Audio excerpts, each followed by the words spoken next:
नमस्कार, DD news पर आप सभी दर्शकों का स्वागत है। मैं हूं साइमा खान। नजर डाल लेते हैं सबसे पहले हेडलाइंस पर। सीट बंटवारे पर महागठबंधन में आज थम जाएगा गतिरोध। दिल्ली में तेजस्वी यादव करेंगे कांग्रेस आला कमान से मुलाकात, तो वहीं शाम को बीजेपी केंद्रीय चुनाव समिति की बैठक में उम्मीदवारों के नाम पर लगेगी अंतिम मुहर।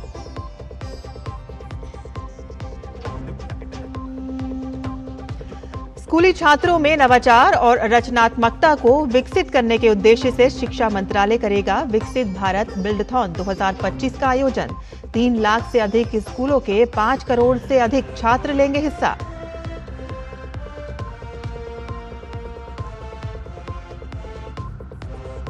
कनाडा की विदेश मंत्री अनीता आनंद आज से भारत के दौरे पर। विदेश मंत्री डॉक्टर एस जयशंकर और वाणिज्य मंत्री पीयूष गोयल के साथ करेंगी सुरक्षा, व्यापार और ऊर्जा से जुड़े विषयों पर चर्चा।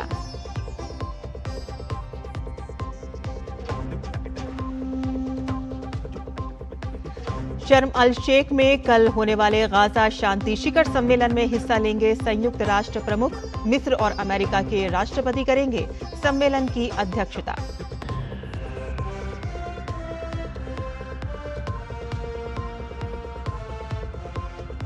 और महिला वनडे क्रिकेट वर्ल्ड कप में आज भारत का सामना ऑस्ट्रेलिया से। पिछले हार के बाद जीत की पटरी पर लौटना चाहेगी टीम इंडिया।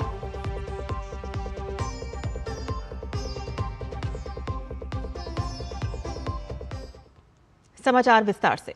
बिहार विधानसभा चुनाव के मद्देनजर राजनीतिक दलों की बैठक का क्रम जारी है और इसी कड़ी में भारतीय जनता पार्टी की केंद्रीय चुनाव समिति की बैठक आज दिल्ली स्थित पार्टी कार्यालय में होने जा रही है। और इस बैठक में बिहार चुनाव के लिए उम्मीदवारों के नाम पर मुहर लगने की उम्मीद जताई जा रही है। और इससे पहले शनिवार को भाजपा अध्यक्ष और केंद्रीय मंत्री जेपी नड्डा के आवास पर वरिष्ठ एनडीए नेताओं की एक बैठक हुई, जिसमें केंद्रीय गृह मंत्री अमित शाह, हिंदुस्तानी अवाम मोर्चा एसके प्रमुख और केंद्रीय मंत्री जितिन राम मांझी, बिहार भाजपा प्रभारी विनोद ताड़वे और बिहार भाजपा अध्यक्ष दिलीप जायसवाल और बिहार के उप मुख्यमंत्री सम्राट चौधरी सहित कई प्रमुख नेता शामिल हुए। कांग्रेस सीट बंटवारे को लेकर नाराज है। नेता प्रतिपक्ष तेजस्वी यादव ने राहुल गांधी से फोन पर बात की है। राजद सुप्रीमो लालू प्रसाद और तेजस्वी यादव आज दिल्ली आ रहे हैं। वो राहुल गांधी और मल्लिकार्जुन खड़गे से मुलाकात करेंगे और इसी दौरान सीट शेयरिंग पर बातचीत होगी। तो वहीं सोमवार को लैंड फॉर जॉब केस में लालू तेजस्वी की राउस एवेन्यू कोर्ट में पेशी भी है और खबर है कि मुकेश साहनी और कांग्रेस में ही बात नहीं बन रही है। Mukesh Sahni seat deputy CM को लेकर घोषणा करने की बात पर अड़े हुए हैं, तो वहीं कांग्रेस का कहना है कि ये सब चुनाव के बाद ही तय होगा।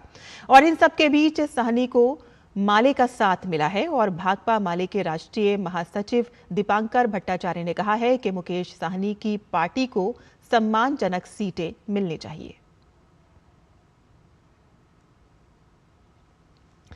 बिहार के मतदाता चाय की चुस्कियों के साथ अपने अपने विधायकों का मूल्यांकन कर रहे हैं और स्थानीय मुद्दों पर बात भी कर रहे हैं। आरा के बड़हरा विधानसभा में एक छोटी सी चाय की दुकान पर हमारे संवाददाता कुमार आलोक पहुंचे और वहां का चुनावी माहौल समझने की उन्होंने कोशिश की। बिहार में चुनावी सरगर्मी बहुत तेज है और बिहार में अगर आप राजनीति का नब्ज टटोलना चाहते हैं तो वहाँ की चाय की दुकानों में जाकर देखिए और उनके वहाँ जो बैठे हुए लोग होते हैं किस तरीके से परिचर्चा करते हैं चुनाव को लेकर के। आप यहाँ पर अगर बिहार में लोगों से बात करेंगे, अगर अमेरिका में चुनाव हो रहा होगा तो कौन डोनाल्ड ट्रंप जीतेगा या हैरिस जीतेगी, यही भी आपको बताएंगे यहाँ बिहार के लोग। तो हम अभी बड़हरा विधानसभा क्षेत्र जो आरा लोकसभा निर्वाचन क्षेत्र में पड़ता है, यहाँ कुछ लोग बैठे हुए हैं और काफ़ी देर से हमारी गुफ्तगू इनसे हुई थी। सर, यह बताइए कि यहाँ जो बिहार विधानसभा का चुनाव होने वाला है, लड़ाई कैसी है?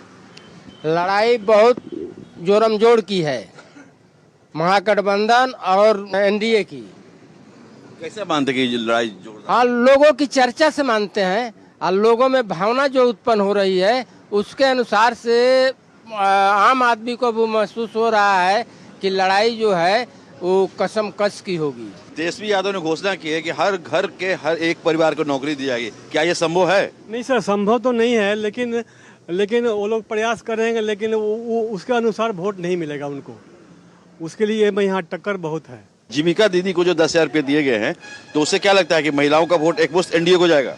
नहीं, ऐसा तो नहीं है। पैसा उनके हिसाब से तो नहीं जाएगा। यहाँ तो विकास का मुद्दा है और विकास के मुद्दा में सबसे अहम रोल है वो सरकार कर रही है जो भी है, और मुझे लगता है कि किसी की बहुमत नहीं आएगी। मिली-जुली सरकार इस बार बनने का उम्मीद लग रहा है। प्रशांत किशोर कहाँ खड़े हैं इस लड़ाई में? प्रशांत किशोर निम्न स्तर के रास्ते पर खड़े हैं।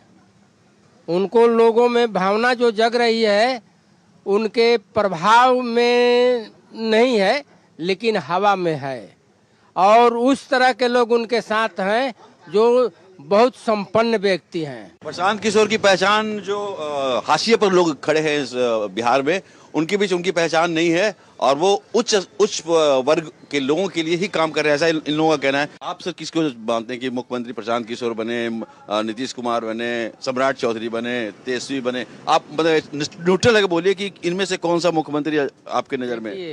हम लोगों के चाहने की बात नहीं है, जनता जिसको चाहेगी वो मुख्यमंत्री बन सकता है। आपने देखा कि हमारे बढ़ारा की जो जनता है, जो चाय के नुक्कड़ पे लोग चाय पी रहे हैं, इनका कहना है कि बहुत लड़ाई जो बिहार विधानसभा के चुनाव की है वो बहुत ही कड़ी टक्कर है, और इस कड़ी टक्कर में कौन आगे निकलेगा ये कहना मुश्किल है, और ये जनता पर निर्भर है कि कौन मुख्यमंत्री बनेगा, कौन नहीं बनेगा। ये सब फैसला 14 तारीख को निकलेगा जब परिणाम घोषित होंगे।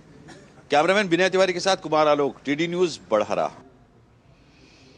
वहीं बिहार में 30 सितंबर को जारी अंतिम मतदाता सूची पर 11 अक्टूबर की शाम तक एक भी शिकायत या अपील दर्ज नहीं हुई है, जिसे चुनाव आयोग ने विशेष गहन पुनरीक्षण अभियान SIR की ऐतिहासिक सफलता बताया है।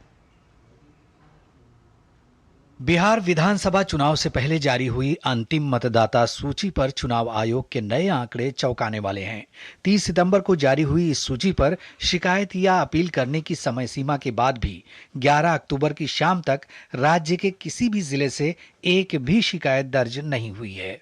अपील हम लोगों के यहाँ अभी तक जिला स्तर पर कोई अपील अभी तक प्राप्त नहीं हुआ। लगातार हम लोग बैठक बातचीत लगातार कर रहे हैं। जिला स्तर पर, BLA के स्तर पर सभी लोगों ने एक मत से बहुत संतुष्टि व्यक्त की। बिहार के स्थानीय लोगों का मानना है कि विपक्ष मोदी और नीतीश सरकार के विकास के एजेंडे से जनता का ध्यान हटाने के लिए SIR के मुद्दे को गलत स्वरूप दे रही है। ये तो मनगढ़ंत है, क्योंकि पार्टी में कोई दूसरा मुद्दा तो है नहीं।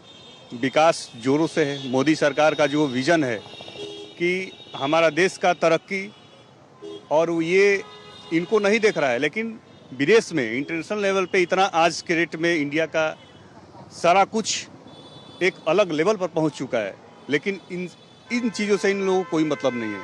कोई भी एक मुद्दा चाहिए। वोट चोरी उस समय होता था, अभी तो पूरा क्लियर है कि हाँ, जो भी आपका पहचान पत्र है लेके जा रहा है, डिजिटल जमाना है, अपना वोट दे के आ रहा है, तो अभी तो वोट चोरी हो नहीं रहा है। तो वो अपने जमाने वाले बात को नए तरीके से पेश कर रहे हैं, पब्लिक को दिखा रहे हैं, और यहाँ भारतीय जनता पार्टी के सरकार या जो भी मोदी जी के सरकार में ये किसी को मौका नहीं दे रहा है कि आप वोट चोरी कर सकते हैं। चुनाव आयोग ने SIR की प्रक्रिया को एक ऐतिहासिक सफलता और मिसाल बताया है, जो ये साबित करता है कि विशेष गहन पुनरीक्षण अभियान के दौरान नाम जोड़ने, हटाने और सुधार का काम पूरी पारदर्शिता और शुद्धता से किया गया। वहीं बीजेपी और JDU ने कहा कि शून्य शिकायतें ये साबित करती हैं कि विपक्ष के आरोप निराधार थे। चुनाव आयोग का कहना है कि विपक्षी दल लगातार वोटर लिस्ट में गड़बड़ी के झूठे आरोप लगा रहे थे, लेकिन अगर उनके पास कोई सबूत थे तो उन्हें चुनाव आयोग में शिकायत दर्ज करनी चाहिए थी। शून्य शिकायतें यह साबित करती हैं कि उनके आरोप निराधार थे। कैमरामैन विनय तिवारी के साथ कुमार आलोक, DD न्यूज, पटना। जम्मू कश्मीर के राज्यसभा चुनाव के लिए भाजपा ने उम्मीदवारों के नाम की घोषणा कर दी है, और इनमें गुलाम मोहम्मद मीर, राकेश महाजन और सतपाल शर्मा के नाम शामिल हैं।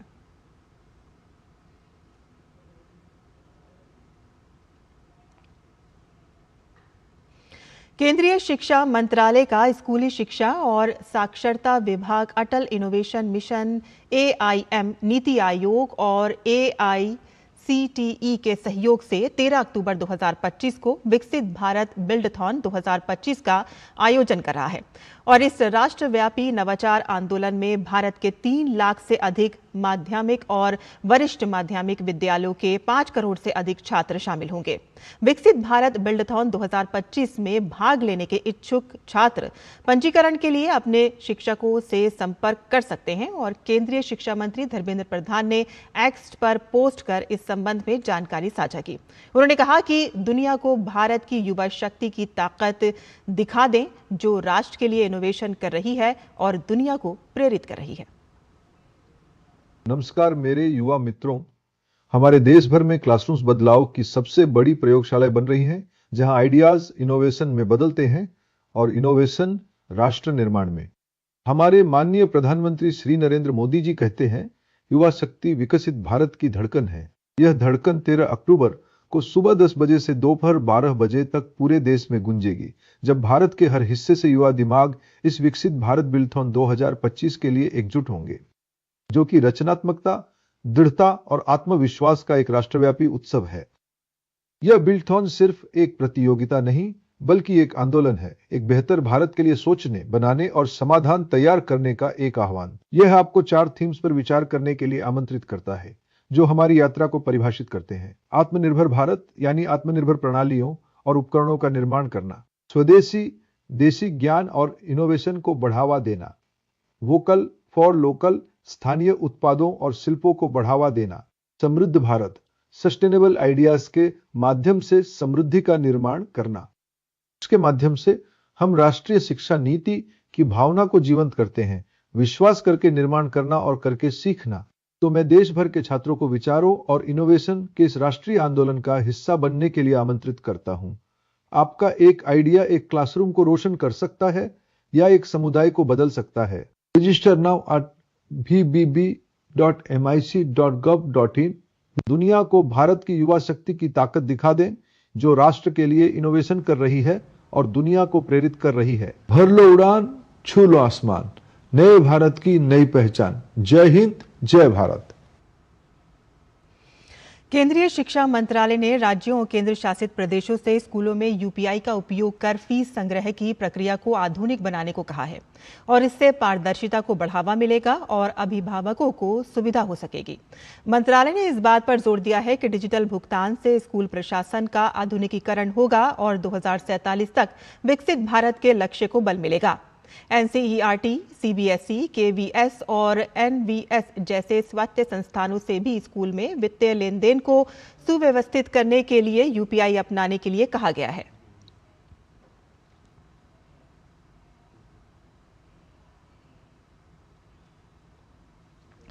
त्योहारों के मौसम में दिल्ली के लोगों को सुरक्षित महसूस कराने के इरादे से कल पूरी रात दिल्ली पुलिस सड़कों पर गश्त करती नजर आई। खुद पुलिस कमिश्नर सतीश गोलचा ने इस अभियान की समीक्षा करते नजर आए। गश्त अभियान के तहत रात 12 बजे से सुबह 4 बजे तक वाहनों की जांच की गई। पुलिस अधिकारियों का कहना था कि सभी रैंक के पुलिस अधिकारी मैदान में मौजूद रहते हैं। वाहनों की जांच के अलावा दिल्ली पुलिस दिल्ली में कुख्यात अपराधियों के खिलाफ भी कार्रवाई करती है। पुलिस का मुख्य उद्देश्य दिल्लीवासियों में सुरक्षा की भावना पैदा करना है।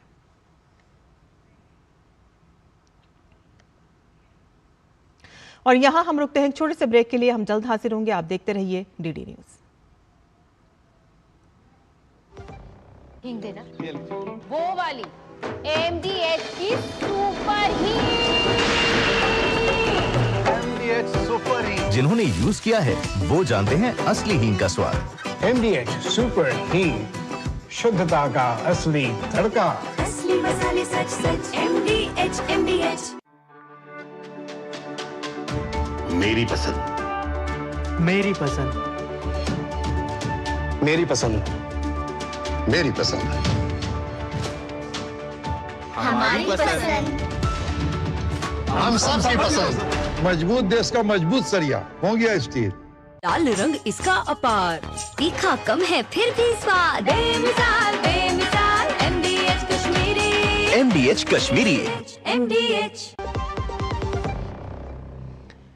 और ब्रेक के बाद आपका फिर से स्वागत है। प्रधानमंत्री नरेंद्र मोदी ने डॉक्टर पैट्रिक हरमिनी को सेशल्स के राष्ट्रपति का चुनाव जीतने पर बधाई दी है। उन्होंने एक्स पर पोस्ट कर लिखा कि सेशल्स में राष्ट्रपति चुनाव में जीत पर डॉक्टर पैट्रिक हरमनी को हार्दिक बधाई। हिंद महासागर का पानी हमारी साझा विरासत है और हमारे लोगों की आकांक्षाओं और जरूरतों को पूरा करता है।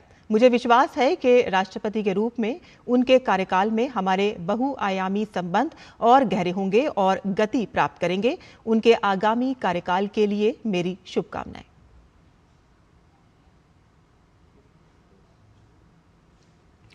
कनाडा की विदेश मंत्री अनीता आनंद आज भारत की यात्रा पर आ रही हैं और इस यात्रा के दौरान वे द्विपक्षीय व्यापार, ऊर्जा और सुरक्षा के क्षेत्रों में रणनीतिक सहयोग की रूपरेखा तय करने को लेकर वार्ता करेंगी। अनीता आनंद विदेश मंत्री डॉक्टर एस जयशंकर और वाणिज्य मंत्री पीयूष गोयल के साथ व्यापक चर्चा करेंगी और इस दौरान विभिन्न क्षेत्रों में द्विपक्षीय संबंधों को बढ़ावा देने पर ध्यान केंद्रित होगा। अनीता आनंद मुंबई भी जाएंगी, जहां वो कनाडा व भारत में निवेश, रोजगार सृजन और आर्थिक अवसरों को बढ़ावा देने के लिए काम कर रही कनाडाई और भारतीय कंपनियों के अधिकारियों से मुलाकात करेंगी।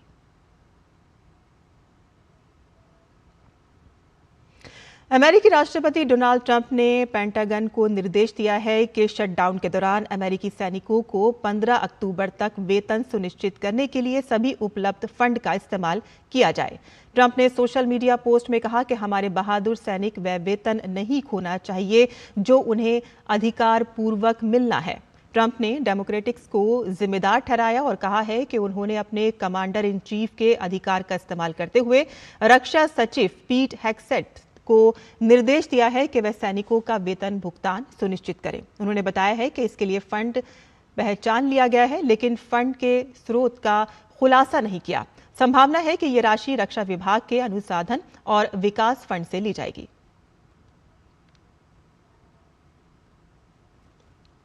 संयुक्त राष्ट्र महासचिव एंटोनियो गुटरेस सोमवार को मिस्र के शहर शर्म अल शेख में होने वाले शांति सम्मेलन में शामिल होंगे और इस सम्मेलन का उद्देश्य गाजा में युद्ध को समाप्त करना, मध्य पूर्व में शांति और स्थिरता स्थापित करना और क्षेत्र में सुरक्षा का एक नया दौर शुरू करना है।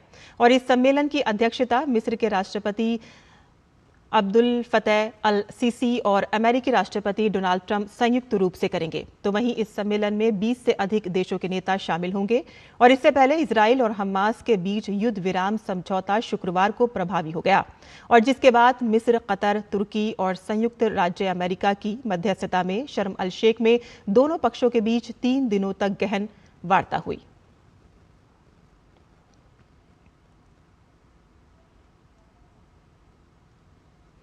अफगानिस्तान ने शनिवार को पाकिस्तानी सीमा चौकियों पर जवाबी हमले किए। तालिबान रक्षा मंत्रालय ने अभियान को सफल घोषित कर आधी रात को ऑपरेशन समाप्त कर दिया और साथ ही भविष्य में घुसपैठ का कड़ा जवाब देने की चेतावनी भी दी। तो वहीं पाकिस्तानी अधिकारियों ने बताया है कि उन्होंने बिना उकसावे के हमले को नाकाम कर दिया है और साथ ही कई अफगान चौकियों को भी नष्ट कर दिया। पाकिस्तान के अनुसार उनके हमले में दर्जनों लोग मारे गए। और आज दिल्ली में वेदांता दिल्ली हाफ मैराथन का आयोजन किया गया। ये मैराथन का 20वां संस्करण था जो प्रातः 5 बजे जवाहरलाल नेहरू स्टेडियम से शुरू हुआ। केंद्रीय मंत्री मनसुख मंडाविया ने हाफ मैराथन को हरी झंडी दिखाई और इस अवसर पर दिल्ली के उपराज्यपाल विनय कुमार सक्सेना, सीडीएस जनरल अनिल चौहान और नौसेना प्रमुख एडमिरल दिनेश के त्रिपाठी भी मौजूद रहे और इस दौरान नामचीन एथलीटों और शौकिया धावकों सहित हजारों धावक दिल्ली की सड़कों पर उतरे। मैराथन इंडिया गेट और मेजर ध्यानचंद स्टेडियम जैसे प्रतिष्ठित स्थलों से होकर गुजरा। धावकों का उत्साह, ऊर्जा और दृढ़ संकल्प देखते ही बनता था और सही मायनों में दिल्ली एक उद्देश्य के लिए एकजुट होकर दौड़ी। और इसके साथ ही फिट इंडिया के संदेश को आगे बढ़ाते हुए दिल्ली में संडे ऑन साइकिल का आयोजन शानदार अंदाज में हुआ और इस मौके पर केंद्रीय खेल मंत्री मनसुख मांडविया ने झंडी दिखाकर साइक्लोथॉन को रवाना किया। संडे ऑन साइकिल में इस बार मौका था विश्व पैरा एथलेटिक्स चैंपियनशिप में पदक जीतने वाले पैरा खिलाड़ियों की जीत का जश्न मनाने का। साइक्लोथॉन के इस संस्करण में देश भर में डॉक्टरों और चिकित्सा क्षेत्र से जुड़े लोगों ने साइकिलिंग करके फिटनेस का संदेश दिया और इस मौके पर केंद्रीय खेल मंत्री ने कहा कि संडे ऑन साइकिल आज एक अभियान बन चुका है।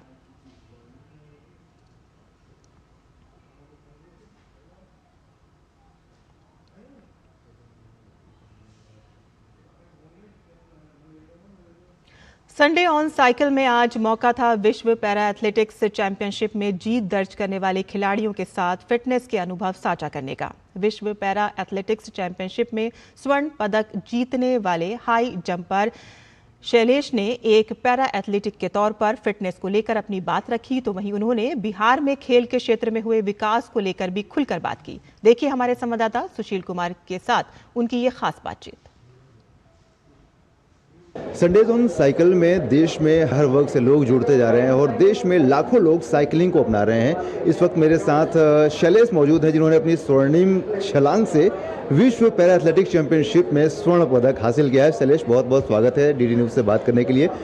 सबसे पहले तो आप बताइए, पैरा एथलीट के लिए फिटनेस आम एथलीट के तुलना में हमें लगता है कि बहुत ज़्यादा इंपॉर्टेंट रोल प्ले करता है, आप क्या कहेंगे? संडे साइकिलिंग आज भी है और मैं यहाँ आया हूँ, काफ़ी अच्छा लग रहा है। लोग फिटनेस की ओर ज़्यादा एग्रेसिव है और बात करते हैं कि हम पैरा स्पोर्ट्स का फिटनेस और जो एबल बॉडी फिटनेस होती है तो थोड़ा सा मुश्किल है हमें फिट रखना, क्योंकि जो एबल बॉडी एथलीट होता है वो अपना आसानी से दौड़ सकता है, वो साइकिलिंग चला सकता है, तो उसके लिए मुश्किलें कम है। लेकिन हमें थोड़ी सी मुश्किल होती है क्योंकि हमारे पैरा में अलग अलग कैटेगरी के लोग रहते हैं, तो उनको हमें फिट कैसे करना है, वो हमें वार्म अप करने का तरीका अलग होती है। उसके लिए हमें अलग से फिटनेस जो करने होती है, चाहे जिम का हो, चाहे आउटडोर हो, इंडोर हो, तो थोड़ी अलग होती है। अगले साल एशियन गेम्स होने वाले हैं, उसके लिए क्या कुछ तैयारी रहने वाली है और कौन किसको आप अपना प्रतिद्वंदी मानते हैं?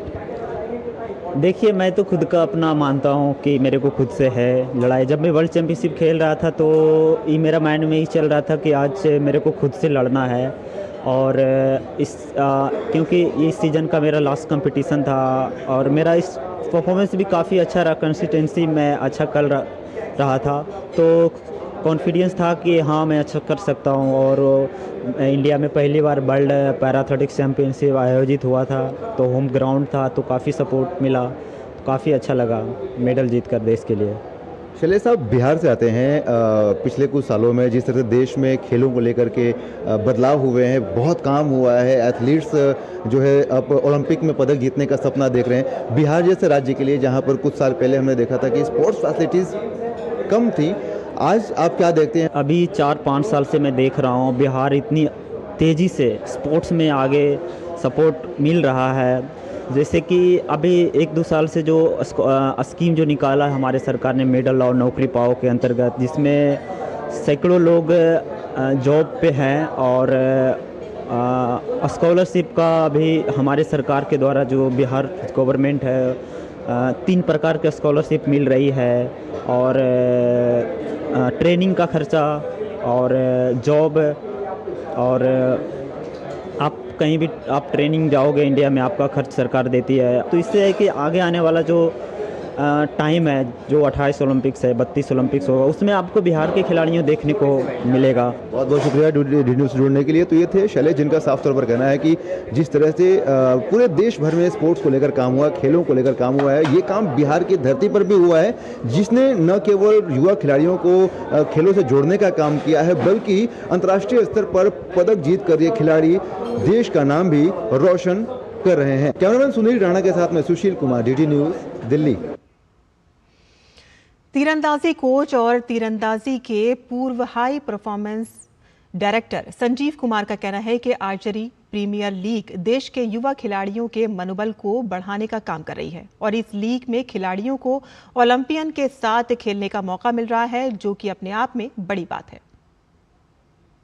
ओलंपिक की तरफ नजर डालें तो सबसे बड़ा फायदा जो अगर इस लीग का ये दिख रहा है कि हमारे पास जो जूनियर आर्चर्स है जो रब शोल्डर्स कर रहे हैं ओलंपिक मेडलिस्ट के साथ, वैसे उनको कभी मौका नहीं मिलता कि बेडी एलिसन के साथ खेलने के लिए, है ना, गिब्सन के साथ खेलने के लिए, है ना, मेटागजोस के साथ खेलने के लिए, माटिया के साथ, ग्रैंडे के साथ खेलने के लिए, तो ये जो मौका मिल रहा है और वहां पे वो उनके बराबर मार रहे हैं, ये क्या हुआ जो उनका मनोबल बढ़ा है, क्योंकि वो उनके साथ खेलते खेलते अगर इसी तरह से ये खेल चलता रहा तो उनको वो डर ही खत्म हो जाएगा कि ब्रैडी कोई बड़ा प्लेयर है या एला गिब्सन कोई बड़ी प्लेयर है या मेटागजोस कोई बड़ा प्लेयर है, वो बहुत फर्क पड़ेगा। वो चेंज जो आएगा, जो हमारा साइकोलॉजिकल बैरियर था जिसकी वजह से हम ओलंपिक के मतलब खटखटाते रहते थे दरवाजे पे, लेकिन 4th पोजीशन से इस बार आए पेरिस ओलंपिक में, वो दूर होगा क्योंकि अब वो डर निकल गया। और भारत और वेस्टइंडीज के बीच खेले जा रहे दूसरे टेस्ट मैच का आज तीसरा दिन है। वेस्टइंडीज की टीम 4 विकेट पर 378 रन के आगे खेलना शुरू किया। ताज़ा समाचार मिलने तक वेस्टइंडीज ने 8 विकेट के नुकसान पर 217 रन बना लिए हैं। वेस्टइंडीज की टीम आज भी भारतीय गेंदबाजों के सामने लड़खड़ाती नजर आई। मैच शुरू होते ही कुलदीप यादव ने एक के बाद एक 2 विकेट चटकाए और मुकाबला शुरू होते ही कुलदीप यादव ने शाई होप को क्लीन बोल्ड किया और इसके बाद उन्होंने तेविन इमलाक को LBW आउट किया। और इससे पहले कल दिन का खेल खत्म होने तक वेस्टइंडीज ने पहली पारी में 4 विकेट के नुकसान पर 140 रन बनाए थे। भारत के लिए रविंद्र जडेजा ने शानदार गेंदबाजी करते हुए 3 विकेट चटकाए और अब भारत की नजरें तीसरे दिन वेस्टइंडीज की पारी जल्द समेटकर बड़ी बढ़त हासिल करने पर टिकी होगी। भारतीय महिला क्रिकेट टीम वनडे विश्व कप के अहम मुकाबले में आज मौजूदा विश्व चैंपियन ऑस्ट्रेलिया के खिलाफ विशाखापट्टनम के मैदान पर उतरेगी। हरमनप्रीत कौर की कप्तानी में भारतीय टीम दक्षिण अफ्रीका के खिलाफ मिली पिछली हार को भुलाकर फिर से जीत की पटरी पर लौटना चाहेगी, तो वहीं कंगारू टीम अपनी जीत के क्रम को बरकरार रखते हुए मेजबान टीम को कड़ी चुनौती देने का प्रयास करेगी। और इसी के साथ ही हमारा ये समाचार यहीं खत्म होता है। हमारी पूरी टीम को अनुमति दें, लेकिन आप देखते रहिए DD न्यूज़। नमस्कार।